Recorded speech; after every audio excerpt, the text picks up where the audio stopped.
Kalau kita makan sampai gelegean berarti itu ruang udaranya terdesak. Ruang udaranya terdesak sampai kehabisan ruang, gelegean keluar. Nah, itu berarti kelebihan. Kelebihan sepertiga. Apa akibatnya kalau kelebihan? Makanan dalam lambung itu membutuhkan pembakaran. Kalau orang bahasa kimianya butuh oksidasi, pembakaran. Bakarnya pakai apa? Pakai oksigen. Oksigen dikerapkan dari seluruh tubuh ke dalam lambung sampai yang otak kehabisan oksigen. Akhirnya apa? Ngantuk. Alangkah indah hidup ini, hidup bersama Ilahi. Alhamdulillah, wala quwwata illa billah. Asyhadu an la ilaha illallah wahdahu la syarikalah wa asyhadu anna Muhammadan abduhu wa rasuluhu la nabiyya ba'dah. Yang saya hormati Bapak Dr. Hardwinoto, ini sekaligus rekan kerja ya, dan pimpinan saya, juga bapak para sesepuh, ibu-ibu, saudara-saudara, adik-adik yang dimuliakan Allah. Mungkin ini malam ini beda dengan yang biasanya mengkaji secara mendalam tentang Al-Islam. Kali ini saya diminta untuk mengisi taklim malam Sabtu Pertamasa di PRM Pucang Gading ini dengan tema yang sedikit berbeda. Ya, tentunya sesuai dengan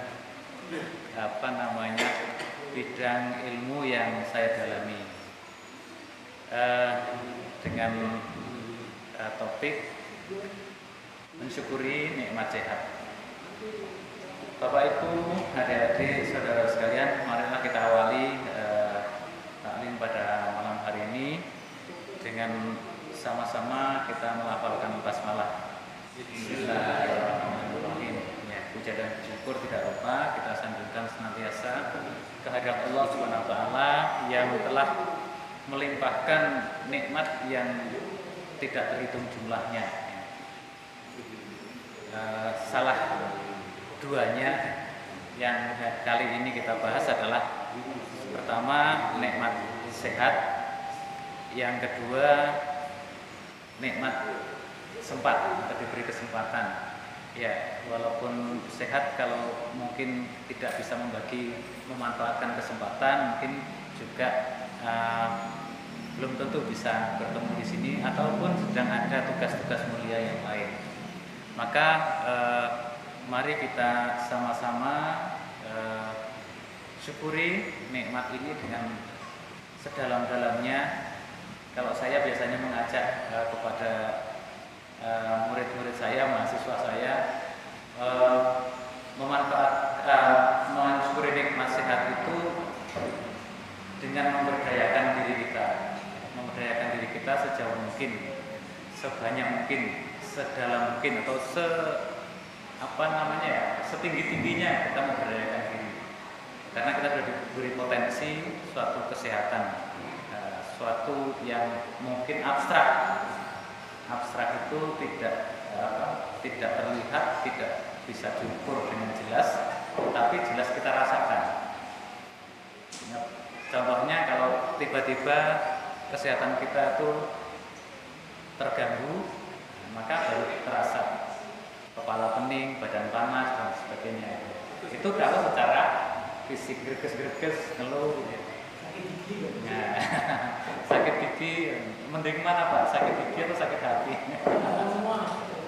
Ya, ini semuanya adalah sakit ya. Kalau bisa ya jangan sakit lah. Walaupun sakit itu di sisi lain juga merupakan penghapus dosa. Cara Allah menghapuskan dosa kita kalau kita bisa bersabar dan ikhlas menjalaninya. Baik, kita mulai saja. Ini bukan kuliah ya. Walaupun mungkin gaya saya adalah cara seperti orang ngasih kuliah atau guru mengajar, tapi bukan maksud hati saya menggurui Bapak Ibu sekalian. tapi kita berbagi pengalaman pengetahuan. Nah, kita akan saya bagi 3 nanti. Pertama, bagaimana kesempurnaan manusia dikaitkan dengan nanti topik yang kita bahas adalah kesehatan. Kemudian nikmat sehat itu sendiri kita maknai sejauh mana. Sekali lagi, sehat adalah sesuatu yang abstrak yang mungkin tidak bisa terukur dengan jelas, dan juga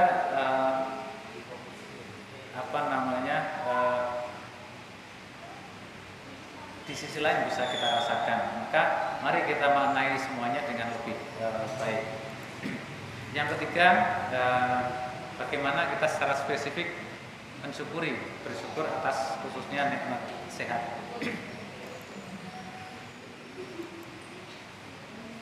Ya, kita mulai dari cara pandang atau perspektif ya. Agak jauh karena ini saya tidak sempat membuat materi secara khusus, tapi nyuplak sana nyuplak sini dari berbagai topik yang pernah saya sampaikan di kesempatan lain di forum yang lain. Perspektif atau cara pandang kita, cara memaknai suatu kondisi atau suatu fenomena, suatu keadaan, suatu peristiwa ya. Kemudian yang kedua nanti adalah Islam itu sendiri yang mungkin tidak bisa kita dalam-dalam maknanya ya. Kita ambil saja yang intinya sebagai agama yang diridhoi Allah ya, sebagaimana di surat Al-Imran ayat 19 ini. Kemudian agama yang diajarkan oleh Nabi sebagai utusan Allah yang menjadi tuntunan hidup bagi umat muslim. Ini kemudian semuanya itu ada dan didasari dari yang kita sudah pahami bersama adalah dalam Al-Quran dan hadis. Nah, yang ya.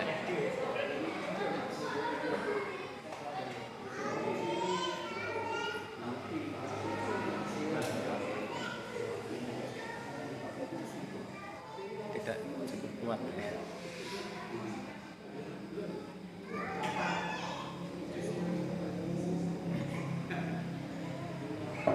Oke, ya tampaknya tidak cukup kuat.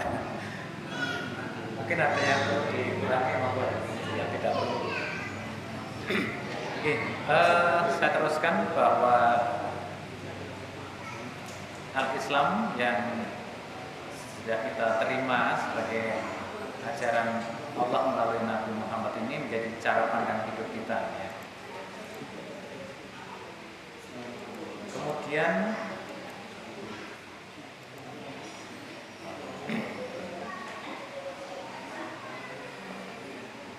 sehat dalam sudut pandang Islam ini sebetulnya banyak hal yang mendasari, banyak dalil atau hadis yang mungkin sesuai dengan hal ini. Walaupun pada malam hari ini saya hanya akan menyebut sedikit ya.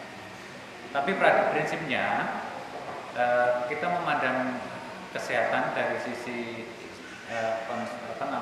cara sudut pandang Islam itu adalah bagaimana kita memahami sehat itu sendiri, pengertiannya, dan bagaimana contoh-contoh cara hidup Islami yang diajarkan oleh Nabi baik dalam Al-Quran maupun hadis. Nah, anutan kita dalam konteks yang lebih spesifik dalam bidang kesehatan adalah tokoh-tokoh Muslim yang sudah kita sama-sama paham adalah Ibnu Sina. Apakah orangnya seperti ini? Ini hanyalah ilustrasi gambaran dari para pelukis. Apakah seperti ini betul atau tidak kita tidak tahu. Beliau lahir di Uzbekistan 22 Agustus 980. Kira-kira 300 tahun lebih setelah Nabi ya. Wafat di Iran 2 Juni 1037 di usia yang ke-57.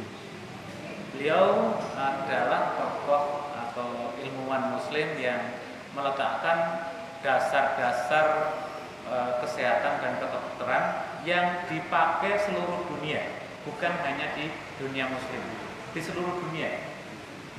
Karya beliau terpampang di Fakultas Kedokteran Universitas Prancis Paris, di apa namanya, aula besarnya tuh ada. Sementara kita yang muslim mungkin malah tidak memasang karya besar beliau sebagai apa namanya, sesuatu yang menjadi pengingat ya. Sedikit tentang Ibnu Sina. Nama lengkapnya adalah Abu Ali Al-Husain bin Abdullah bin Hasan Ali bin Sina. Lahir di Uzbekistan dan mulai terkenal ketika beliau menyembuhkan atau mengobati sakitnya Raja Bukhara dan Hamadan atau Al-Hamadan Iran saat ini. Nah, seluruh keilmuannya dituangkan dalam banyak buku, banyak kitab. Ada 450 kitab lebih selama hidupnya ditulis. Tapi di bidang kesehatan ada dua yang sering dijadikan pedoman bagi para ilmuwan kesehatan sekarang, yaitu adalah Al-Qanun fil Tibb, atau dalam bahasa Inggrisnya adalah The Canon of Medicine, atau prinsip-prinsip kedokteran. Kemudian kitab As-Syifa ini prinsip-prinsip penyembuhan. Beliau menggabungkan dari berbagai pemahaman, baik pemahaman yang muslim maupun non muslim, digabung jadi suatu teologi muslim.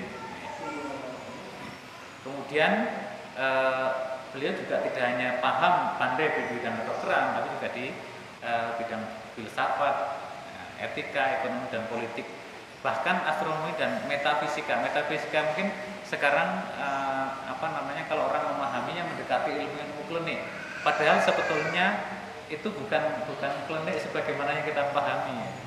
Ada sisi-sisi sentuhan-sentuhan samawi dan keruhaniaan yang ada di sana ya. Kemudian pandangan rasional tentang hakikat Tuhan dan kehidupan ya, beliau juga akhirnya pada titik kesimpulan bahwa ada tempat untuk dunia jasmani dan rohani, di mana jasmani berada di sini seperti kita saat ini, dan rohania nanti ada di alam akhirat, di mana bersama tempat bersemayamnya Allah Subhanahu wa taala. Nah, ini karya besar beliau ini terpampang di aula yang tadi saya sampaikan, Fakultas Kedokteran Universitas Paris. Nah, beliau meninggal di Hamadan dan tempatnya sekarang jadi tempat tujuan wisata religi, belum sebutannya sekarang ya, yang populer. Baik, itu sebagai pengantar ketokohan muslim di bidang kesehatan dan keilmuan filsafat yang sangat menonjol. Nah, mengacu kepada topik pembicaraan kita malam ini tentang mensyukuri nikmat sehat, saya akan berawal memulai dari bagaimana manusia itu diciptakan secara sempurna. Saya kira semuanya tidak ada yang tidak paham, anak kecil pun paham tentang atin ini. Nah, seringkali para ustadz, para mubalek dan sebagainya itu memaknai sebaik-baik bentuk itu dari sisi rupanya. Kalau kami di dunia kesehatan itu melihat keindahan yang lain di dalam diri manusia. Ya. Nanti kita lihat di bukti-bukti ilmiah yang sudah dibuktikan oleh para ilmuwan, baik terutama yang non-muslim yang penasaran dengan mengapa di Al-Quran itu disebutkan seperti itu. Ya. Yang dimaksud sebaik-baik bentuk itu seperti apa? Ini mungkin sedikit saya beri contoh bahwa seorang profesor dari Jepang yang notabene tidak beragama dalam arti agama yang ada di dunia ini, dia hanyalah penganut kepercayaan. Dia mengungkap begini, tubuh kita itu tersusun dari 73 triliun sel, di mana di dalamnya ada miliaran susunan genetik, susunan kimia tubuh, di mana satu bagian dengan bagian yang lain akan bekerja dengan fungsinya masing-masing, tidak akan bertubrukan dan tidak akan meri sebutannya. Bagian genetik yang tugasnya menumbuhkan rambut, ya selamanya menumbuhkan rambut. Dia tidak akan iri dengan bagian yang lain yang tugasnya adalah berbeda, dan itu tidak pernah bertabrakan, kecuali manusia itu sendiri berperilaku yang tidak sesuai dengan tuntunan yang diberikan Allah. Kalau dari wujudnya memang kita terlihat paling indah di antara makhluk lainnya, ya. Kalau dibandingkan dengan beberapa jenis ikan mungkin ya berbeda. Ikan ya indah, tapi kan hanya seperti itu. Kita indah bisa difungsikan macam-macam. Dan di dunia ini kalau kita gagas betul, kita bertempat tinggal di bumi. Padahal bumi itu hanya titik kecil dari seluruh jagat raya yang luasnya kita tidak tahu. Ada bumi dalam tata surya. Tata surya hanya bagian kecil dari sebuah galaksi. Padahal di dunia ini adalah miliaran galaksi. Maka manusia itu sebenarnya hanya kecil. Tetapi sekarang ini manusia menjadi makhluk seolah-olah paling berkuasa, ya. Paling berkuasa. Belum lagi mereka yang ingin menggenggam bumi ini, seluruh permukaan ini dalam satu tangannya dia, itu lebih lagi. Nah, kembali ke ayat ini, bahwa sungguh ya, maknanya adalah sungguh kami telah menciptakan manusia dalam sebaik-baik bentuk. Atau ada yang mungkin wasaf lain yang di situ artinya adalah tidak aku ciptakan manusia, ya, kecuali sebaik-baik bentuk. Berarti Allah tidak akan menciptakan manusia kecuali sebaik-baik bentuk. Nyatanya kan sudah menciptakan, berarti yang diciptakan ini adalah bentuk yang terbaik. Maka ini kita terima, kita yakini sebagai sebuah kebenaran yang mutlak. Nah, saya mencoba ingin menyampaikan sejauh yang kami di bidang kesehatan pahami, kesempurnaan manusia itu seperti ini. Ada kesempurnaan dari dimensi fisik atau aspek fisik badania, jasmania, ada bentuk tubuhnya, kelengkapan dimensi fisiknya, kelengkapan fungsi sistemnya. Mungkin begini, kalau kita terluka, tersayat kulit kita, terbuka, darah keluar, maka ketika kita bersihkan, kita satukan kembali yang luka itu, kita satukan kembali. Beberapa menit kemudian itu sudah menyatu. Tidak menunggu lama-lama, beberapa menit kemudian sudah bisa menyatu kembali. Apalagi kemudian di plaster atau dijahit, itu hanya untuk supaya tidak barang yang menyatu baru saja menyatu itu tidak kemudian teregang lagi, pisah lagi, luka lagi. Itu salah satu bentuk kesempurnaan fungsi kerjasama antar sel di dalam tubuh kita tuh begitu luar biasanya. Ya, ini contoh kecil. Kemudian kesempurnaan rohaniah.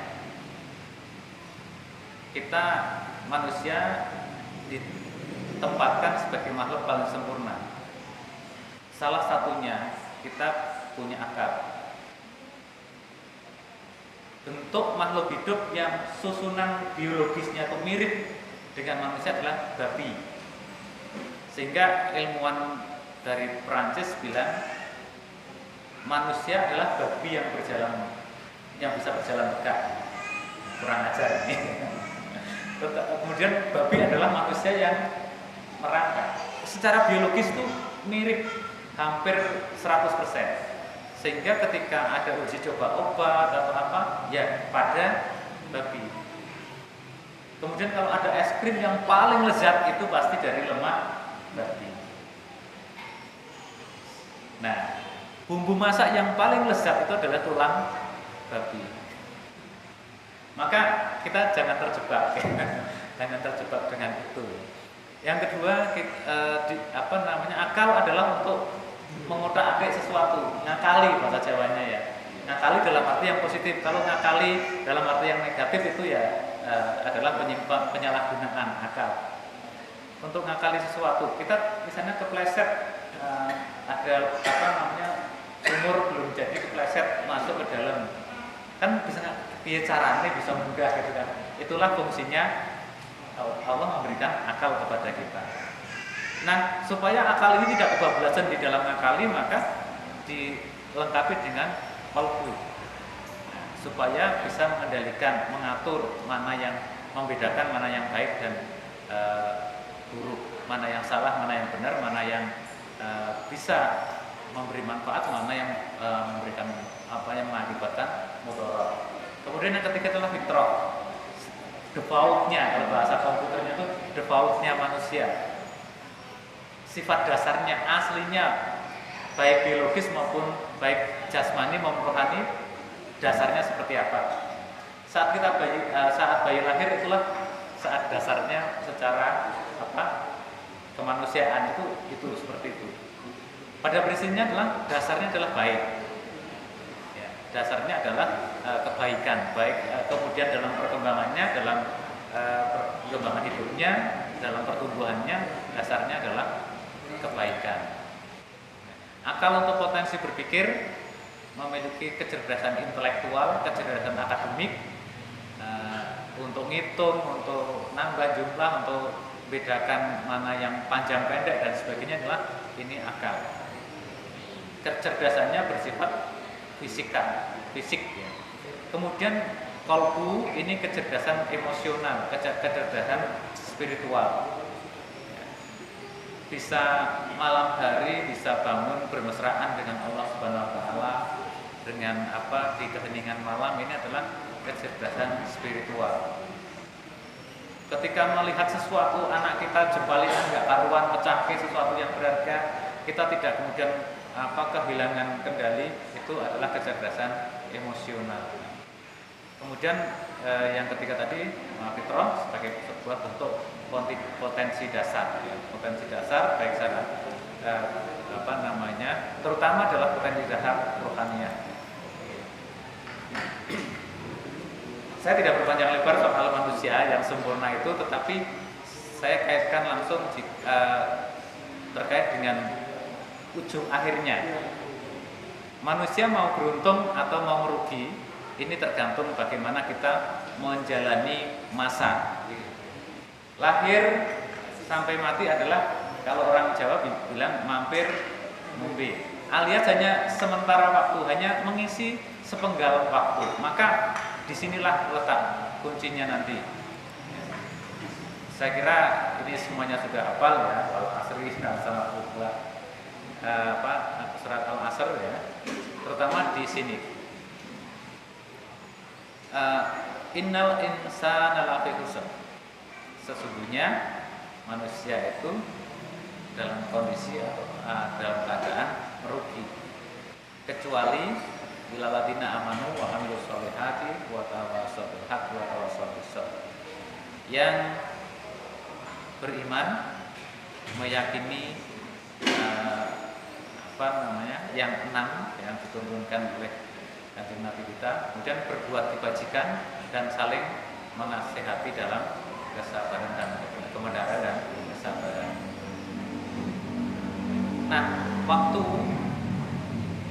akan membuat kita itu dalam manusia dalam dua klasifikasi. Apakah mereka adalah yang lalai, maka nanti akan mendapatkan asfala safilin, tempat yang hina. Tempat yang hina itu tidak harus nanti ya. Kalau saya datang terlambat, nggak bisa fingerprint, fingerprintnya sudah melewati jam, maka saya mendapatkan tempat yang hina karena tidak dapat uang makan dari Pak Harti. Ya. Ini contohnya seperti itu. Atau harusnya saya bekerja tetapi kok malah tidak menepati tugas-tugas saya, ya akan mendapatkan peringatan itu. contoh sederhananya yang paling mudah seperti itu. Apalagi kalau kemudian dikaitkan tugas-tugas kewalifahan kita, tugas-tugas kita sebagai khalifah itu. Wah, matur nuwun sangat Mas. Tapi yakinlah bahwa saya tidak sempat menikmatinya.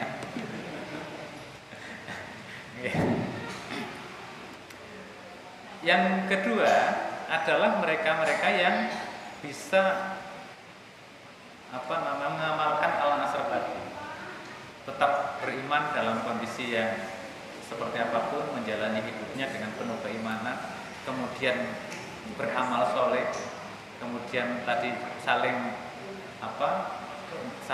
nasihat menasihati dalam kebenaran dan kesabaran, maka ini adalah mendapatkan ajrun ghairu mamnun, pahala yang tidak akan terputus, baik dalam arti sempit selagi kita menjalani hari-hari kita, maupun yang hakiki nanti sampai di yaumul akhir. Nah, kaitannya dengan itu, mari kita maknai kesehatan itu sebagai sebuah kondisi atau potensi diri dan bagaimana memanfaatkannya.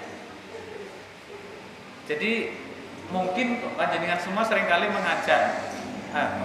mengaji, ikut datang dalam suatu pengajian. Ketika banyak di forum-forum yang mungkin bukan di lingkungan bukan di lingkungan kita Muhammadiyah, di lingkungan yang lain. Mari kita syukuri dengan melafalkan alhamdulillahirabbil alamin.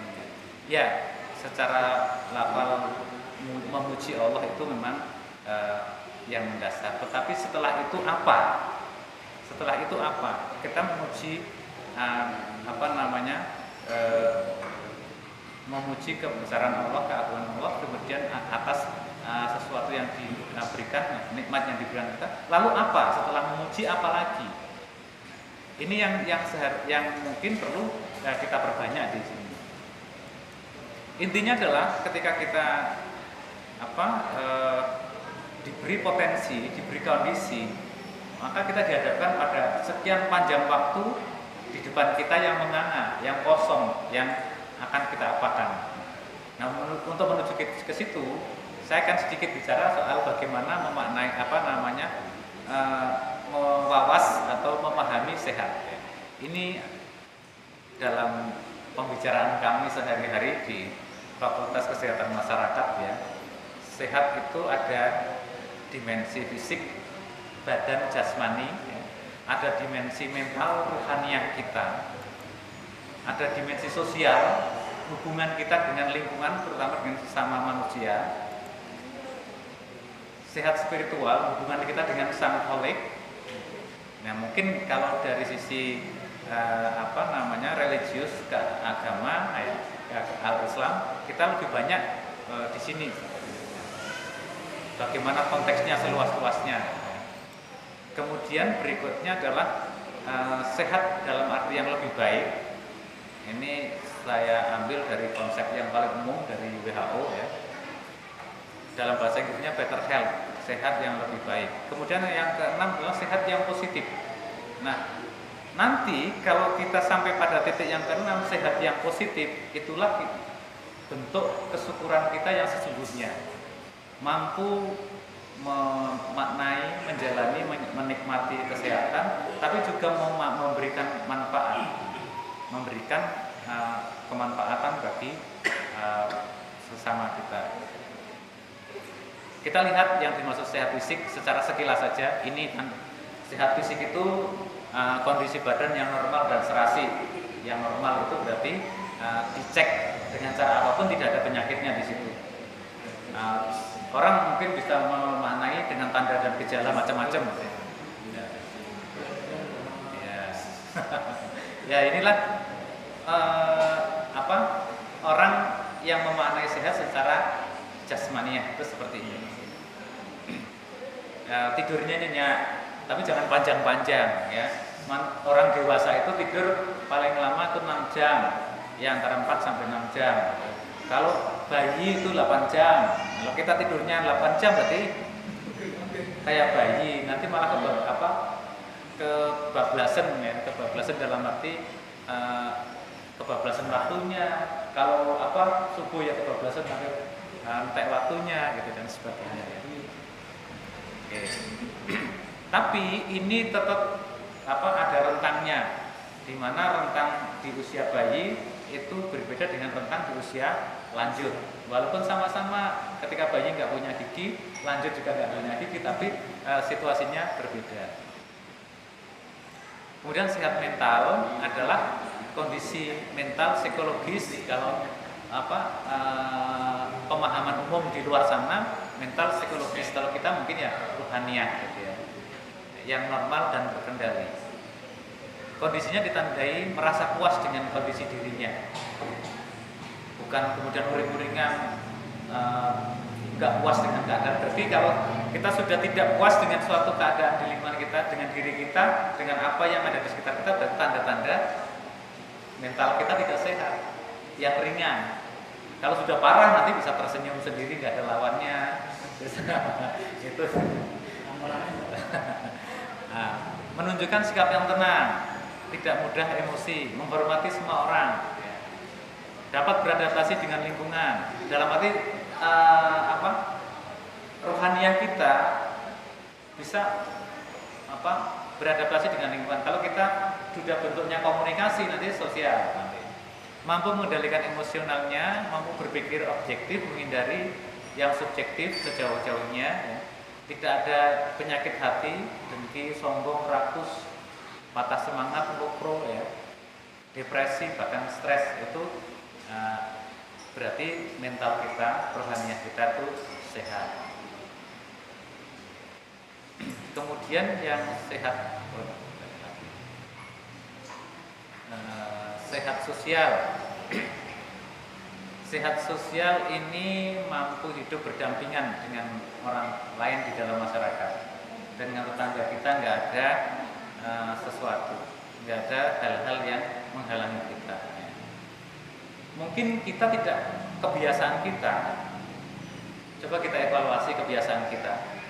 Jangan-jangan kebiasaan kita tuh mengganggu orang lain. Contoh kecil, di dalam tenggorokan kita ada lendir. Kemudian habis sholat maghrib kita pulang, batuk-batuk sambil padahal tetangga kita di dalam rumah sedang makan. Nah itu secara tidak sengaja, artinya kita tidak bisa menempatkan diri kita di dalam konteks sosial. Secara tidak sengaja kita membuat orang lain berada dalam pemikiran yang jijik, padahal kita tidak sengaja. Nah, maka yang seperti itu, hal-hal kecil seperti itu bisa menyebabkan benih-benih ketidaksehatan sosial, ya. Juga kemudian orang ini kok seperti ini ya, karena itu jadinya kan memancing orang lain jadi ngerasani yang tidak baik. Nah, ini contoh-contoh kecil, hal-hal yang sederhana. Yang kedua, sehat sosial itu kemampuan seseorang untuk berhubungan dengan orang lain secara baik, atau mampu berinteraksi dengan orang atau kelompok orang lain di masyarakat tanpa membedakan ras, suku, agama, dan sebagainya dalam konteks yang luas. Menjunjung tinggi kebersamaan, tolong-menolong, saling menghormati dan saling memenuhi kebutuhan. Apa dampaknya? Nanti di belakang saya tunjukkan dampaknya. Orang yang bisa begini dengan yang tidak bisa begini, apa dampaknya kepada diri kita sendiri? Merusak. Kemudian memiliki pekerjaan dan sumber pendapatan, saya kira ini semuanya punya, ya. Memiliki kemandirian hidup dan tidak tergantung pada orang lain. Maka ketika orang di suatu lingkungan hidup itu tergantung, bahkan merugikan orang lain, suka mengambil yang bukan haknya secara sedikit maupun secara banyak, itu kan sebutannya menjadi penyakit sosial, penyakit masyarakat. Karena apa? Secara sosial tidak sehat. Bagaimana memelihara sehat sosial? Nah, kata kuncinya adalah silaturahim. Kan sudah kita sama-sama pahami, silaturahim itu akan memperpanjang hidup, memperpanjang umur, menambah rezeki. Bagaimana itu bisa? Ya, tadi ketika kita bisa plong dengan bisa bersilaturahim begini plong dengan sesama yang ada di sini, itu akan menumbuhkan unsur-unsur biologis kita itu yang konstruktif. Kalau hormon yang muncul, kalau ahli hormonal itu hormon yang muncul adalah hormon endorfin, hormon kebahagiaan. Kalau kita ada benih-benih kebencian, kedengkian atau tidak suka pada orang lain, hormon yang muncul adalah kortisol, meracuni seluruh sel-sel tubuh kita. Makin banyak yang diracuni. Itu secara sunatullahnya sudah diciptakan seperti itu. Jika ada perbedaan persepsi, maka segera tabayun. Jangan sampai dibatin kok ngono toh. Kok seperti itu ya. Maka ini akan membuat komunikasi yang baik, plong sesama gitu. 3 langkah penting untuk bisa memelihara sehat sosial ya. Ini melakukan kegiatan bersama. Salah satunya ini malam ini ya. Saya bersyukur bisa bertemu dengan Bapak Ibu semuanya ya. Melalui Pak Herdi kemarin main ke rumah. Gimana kalau kapan-kapan ngisi ya? Insya Allah lah semampu saya. Saya bukan bukan ustadz dalam arti yang lazim disebut gitu. Yang kedua, menjalin hubungan baru. Artinya kalau Rasulullah kan mencontohkan saat ke masjid, khususnya pada Idul Fitri ke masjid lewat satu jalan, pulangnya di jalan yang lain. Kenapa? Supaya ketemu orang-orang baru, menjalin hubungan-hubungan baru dengan orang yang lain, memperbanyak teman. Kemudian yang ketiga, menjaga kualitas hubungan dengan sesama. Ini saling menghormati, saling menyapa, saling menyambangi ya. Saling mengingatkan dalam kebaikan dan kebenaran seperti al-asr tadi di depan.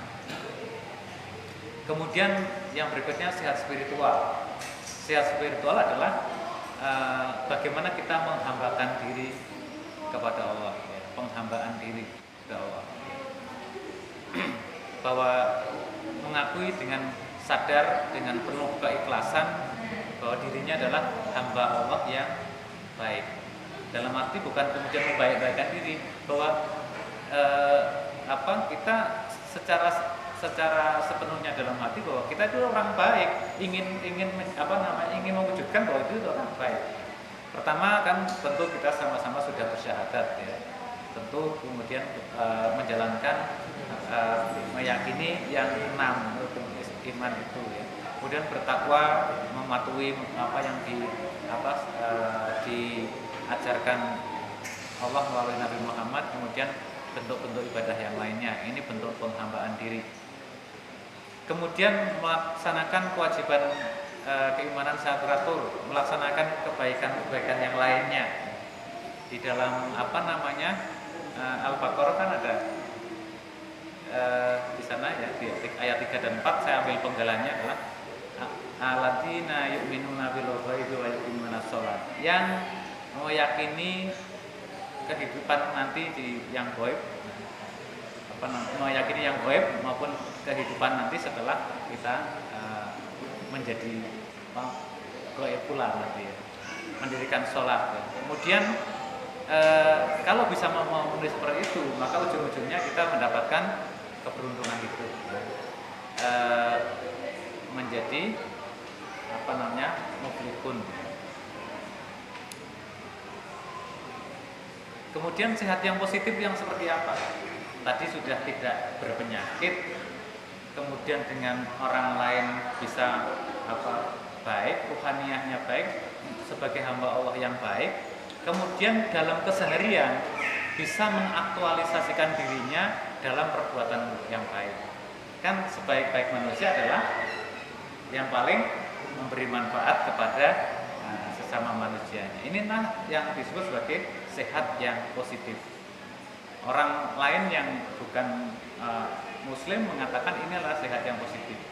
Padahal kita tuh aktualisasi diri sebagai seorang Muslim yang baik. Artinya sebetulnya kalau kita bisa menjalani ajaran Rasulullah dengan sebenar-benarnya, dijamin kita tuh sehat lahir batin, dunia wal akhirah. Hal ini menyangkut kondisi dan tindakan individu, masyarakat, pemerintah, dan negara secara makro ya. Kebaikan itu akan kembali pada pelakunya. Masih ingat nggih pada Al-Isra ayat 7, in ahsantum ahsantum li anfusikum, bahwa jika kamu sekalian berbuat baik, bahwa sesungguhnya perbuatan baik itu kembali pada dirimu sendiri. Ini tidak hanya karena misalnya saya berbuat baik menolong seseorang dan orang itu berterima kasih kepada saya, bukan sekedar itu. Sekalipun kita sedang berniat saya hari ini akan berbuat baik, entah apa, berbuat sedekah atau apa, Allah sudah langsung memberikan balasan langsung dalam diri kita. Susunan kimia tubuh, biokimia kita terbentuk susunan biokimia yang konstruktif tadi, kemudian fungsi-fungsinya salah satunya munculnya hormon endorfin tadi, bukan kortisol yang muncul. Itu balasan langsung dari Allah. Sehingga ketika dalam dalam praktik sosial, seringkali para ustadz menyarankan kalau sakit banyak-banyaklah beramal untuk supaya kemudian segera sembuh. Karena apa? Beramal itu tidak harus dengan uang, tidak harus meninggalkan motornya di tempat Mbah Kiai atau siapa gitu ya. Tetapi dalam diri kita niati untuk selalu menjaga kebaikan dalam diri kita, kemudian dalam tutur kata, dalam perbuatan itu sudah akan membentuk susunan biokimia tubuh yang tertata, yang konstruktif, yang akan menggantikan yang sakit-sakit yang patologis itu. Nah, kalau itu terus pelan-pelan, maka kemudian akan menjadi baik. Maka ketika kita sakit kan kemudian dijadikan sebagai penghapus dosa. Asal kita tadi bisa menjalaninya dengan ikhlas, kemudian tetap berprasangka baik kepada Allah, maka yang tumbuh itu. Kalau luka tadi, maka itu kan berarti ada yang rusak di sel-sel itu. Maka kalau kita misalnya kebetulan yang rusak itu adalah sel-sel di jantung kita, sehingga jantung itu menjadi megap-megap, nggak kuat. Nah, kalau kita tambah stres, kortisolnya menyirami seluruh sel-sel tubuh kita, itu tambah parah, gitu. bukan kemudian berangsur-angsur sembuh. Contoh yang sederhana begini, demam berdarah, mungkin yang paham ya, pernah ada yang tahu terkena mungkin demam berdarah. Demam berdarah niku virus niku masuk ke dalam darah itu melalui gigitan nyamuk. Virus niku sebetulnya adalah sehelai benang protein yang ujungnya itu susunan kimianya terbuka. Nanti dia akan mencari cantolan di dalam pembuluh darah. Ketika nyantol di situ, pembuluh darah di situ akan teracuni, seperti celana kita atau kain kita kesiram air aki. Apa yang terjadi? Rapuh. Ya, pembuluh darah kita akan rapuh yang ada virus nyantol di situ. Nah, tapi Allah Subhanahu wa Ta'ala maha kuasa atas sel-sel tubuh kita. Begitu rapuh, sel-selnya akan tetap segera menutup. Masalahnya adalah balapan antara kecepatan rusaknya dengan kecepatan untuk menutupnya. Ibaratnya kebakaran antara nyemprot dengan berkobarnya api, itu balapan menang mana. Kalau sama hanya draw gitu, ya tetap yang kalah tubuh kita. Kalau lebih cepat, virusnya akan diam di situ. Diam itu melebur dengan protein tubuh kita. Artinya kita mampu mengatasi keadaan. Nah, kalau kita sudah sakit seperti itu, sel-selnya sedang terbakar oleh bakteri atau oleh virus, kemudian kita bersedih, kortisolnya menyiram, meracuni, tambah parah. Tapi kalau kita tenang, kemudian yakin bahwa ini adalah ujian Allah yang akan menghapus dosa-dosa kita. Kita terima jalannya dengan ikhlas dan tetap berserah diri. Nanti akan Allah pasti akan yakin akan pelan-pelan. Sel-sel tubuh kita akan balapan untuk menutup. Ini sebetulnya makna yang langsung dari in ahsantum li anfusikum. Kebaikan kita akan dibalas langsung di dalam diri kita. Yang dari orang lain masih nanti. Kemarin ditolong kan, ya waduh saya pernah ditolong oleh seseorang, maka ketika saya punya sesuatu nanti akan saya kasih, itu nanti. Allah langsung membalas di dalam diri kita sejak kita berniat. Sejak kita berniat, apalagi kemudian kita membiasakan diri. Nah, lebih teknis lagi ke dalam, kita mencoba bagaimana tuntunan hidup yang sehat di dalam Islam. Saya ambil contoh, tidak semuanya Bapak Ibu, karena ini waktunya juga sudah mendekati Isya ya. Saya ambil contoh dari yang makan minum.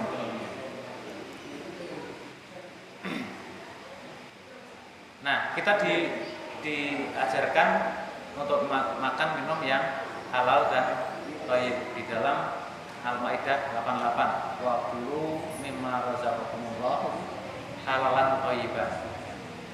Halal itu adalah zatnya, materinya halal, bukan materi yang diharamkan. Cara memperolehnya dengan cara yang halal. Itu syarat pertama. Yang kedua thayyib. Thayyib itu maknanya baik, tapi baik itu dalam arti kalau makanan bagi tubuh adalah yang memang dibutuhkan. Baik tapi tidak dibutuhkan, ya jangan.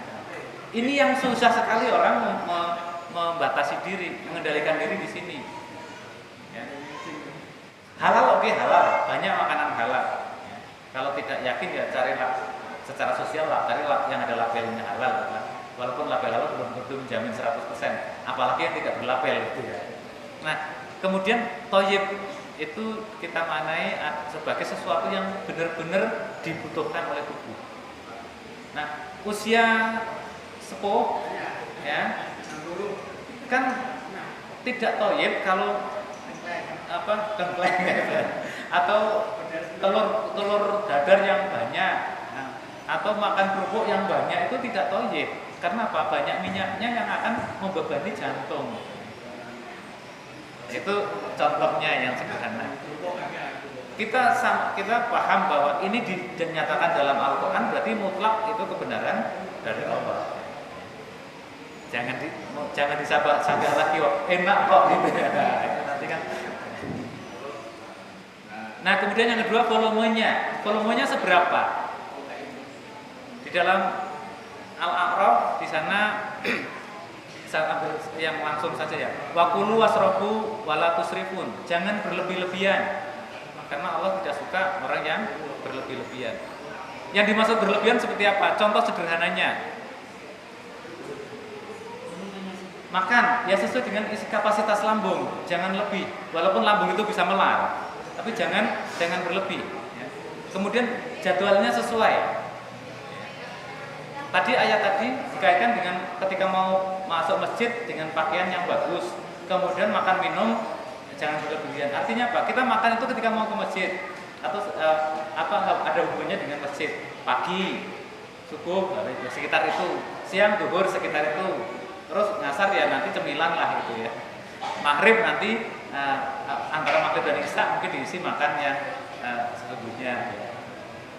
Jangan sampai habis itu makan lagi. Kemudian jangan melampaui batas. Batas ini ya tadi kehalalan sudah, ya, thayyib sudah. Nah, lalu kebutuhan fisiologi kita kapasitasnya berapa? Rasulullah menurunkan sepertiga makanan, sepertiga air, sepertiga udara. Kalau kita makan sampai gelegean berarti itu ruang udaranya terdesak. Ruang udaranya terdesak sampai kehabisan ruang, gelegean keluar. Nah, itu berarti kelebihan. Kelebihan sepertiga. Apa akibatnya kalau kelebihan? Makanan dalam lambung itu membutuhkan pembakaran. Kalau orang bahasa kimianya butuh oksidasi, pembakaran. Bakarnya pakai apa? Pakai oksigen. Oksigen dikerapkan dari seluruh tubuh ke dalam lambung. sampai yang otak kehabisan oksigen. Akhirnya apa? Ngantuk, ledak, ngantuk, tiduran. Padahal habis makan tiduran, asam lambungnya sedang bekerja naik ke atas. Akhirnya apa? Terbakar, kerongkongannya terbakar, sehingga kemudian menjadi mah. Mah, bukan yang itu ya. Kalau penyakit mah itu kan penyakitnya bapak-bapak muda.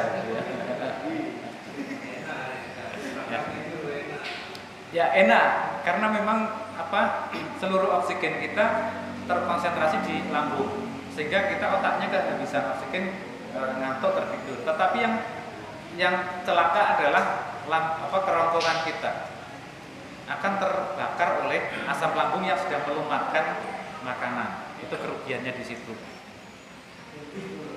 Nah, maka batasannya adalah berhentilah, makanlah sesudah lapar dan berhentilah sebelum kenyang. Maka tadi jangan sampai leger. Sudah habis waktunya ya. Nah, oke lah, saya lewati saja. Saya langsung ke bagian akhir.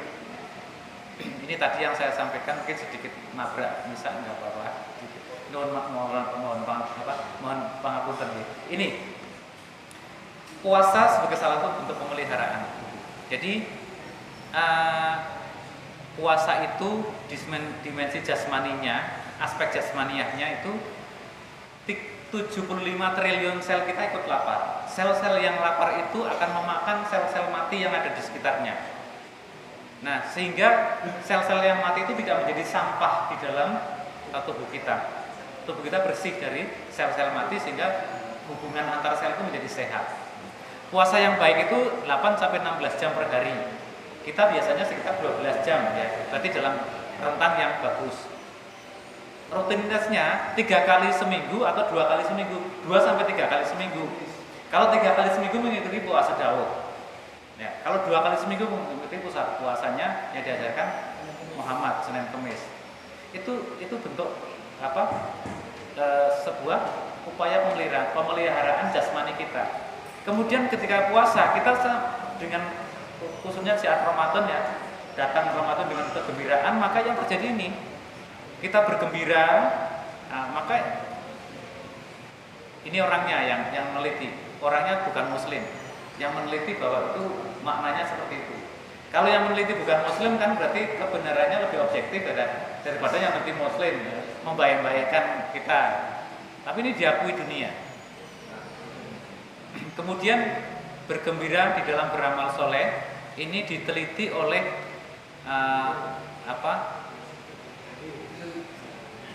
yang ini saya kira nggak usah lah, sudah tahu mempertahankan sehat itu memelihara sehat itu ketika kita sehat, jangan nunggu sakit dulu baru BBI gitu ya.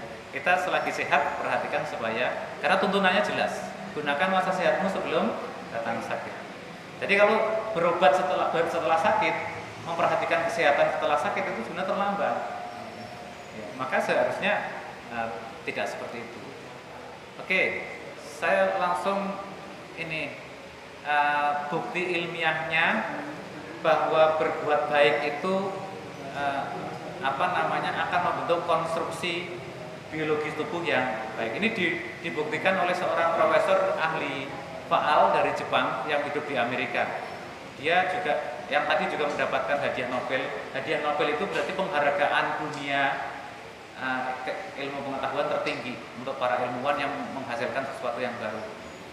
Dia ahli genetik bilang begini, bahwa genetik tubuh itu akan menjadi konstruktif, memperbaiki tubuh kita jika orangnya itu dermawan, selalu riang gembira, selalu menghormati orang lain. Nah kan Islami banget itu. Ya, maka kalau kita bisa menjalani ini, hidup dengan Islami banget dengan seperti itu ya. Sebenarnya yang saya harapkan, yang saya sampaikan ini hal-hal yang sederhana sebetulnya. Tapi mungkin menjadi pengingat kita semuanya bahwa yang sederhana itu dampaknya besar sekali bagi kesehatan tubuh kita secara langsung di dunia ini, dan hasilnya nanti akan tercatat sebagai amal soleh untuk akhirat nanti.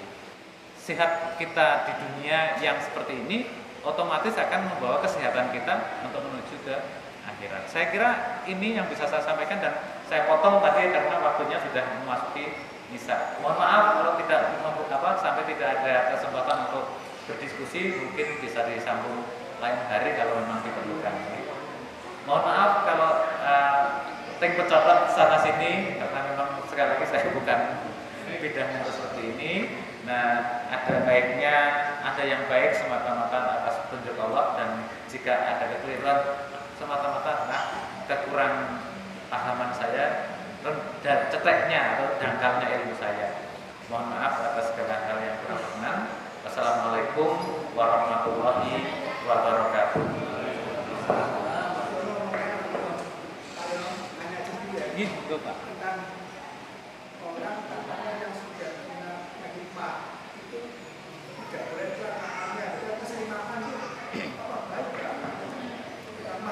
Ya, secara fisik, secara permukaan lambung, supaya ini kan lambung itu bekerja terus meremas makanan. Di sini sambil ngiler, lambungnya tuh ngiler, namanya asam lambung. Asam lambung itu seperti air api itu, tapi tingkat rendah, melunakkan makanan sambil diremas-remas. Nah, kalau kosong, kadung luka, kosong itu kan lukanya tambah lebar. Itu secara medis begitu. Nah, kemudian maka harus diisi sedikit-sedikit. Tetapi sebetulnya kalau kita Ramadan ikhlas betul kita berpuasa, itu semuanya hilang. Tetapi kalau memasuki Ramadan khawatir, aku emah ya nanti gimana ya? Ya sudah, kekhawatiran kita akan terjawab di situ. Kortisolnya yang keluar. Ketika kortisolnya yang keluar, bukan endorfinnya keluar, yang keluar ya asamnya keluar gitu. Tambah parah. Maka saya tidak membenarkan 100% aksioma atau pemahaman itu, tetapi juga tidak menyalahkan. Kita punya sudut pandang yang berbeda. Memang kita diminta untuk sahur ya, untuk sahur supaya terisi supaya terisi, sehingga menjadi modal awal supaya kalau ada luka terhalangi oleh makanan. Kemudian dalam rohaniat kita sudah penuh dengan ketakwaan dan ketawakalan. Yang akan muncul adalah hormon-hormon kebahagiaan, konstruksi biokimia yang positif yang akan menyembuhkan lukanya, balapan untuk sembuh. Maka insya Allah akan cepat sembuh kalau kita menjalannya seperti itu. Ya, ikhlas, pasrah, atau mengharap ridho Allah itu benar-benar diterapkan sebenar-benarnya. Justru luka lambung atau yang disebut sebagai mah itu akan cepat menutupnya. Tapi kalau menjalani dengan khawatir saja, itu sudah menghambat penyembuhan. Saya kira saya pernah dengar aku sudah merasakan hambaku. Nah, aku merasakan aku puasa sembuh. Ya. Nah, itu kan prasangka itu adalah bentuk keyakinan yang sangat tinggi. Kalau tadi kan khawatir berarti keyakinannya masih belum seperti itu. Khawatir berarti belum berprasangka 100% baik. Maka kan seperti itu. Saya kira melengkapi itu Pak. Oke, matur nuwun.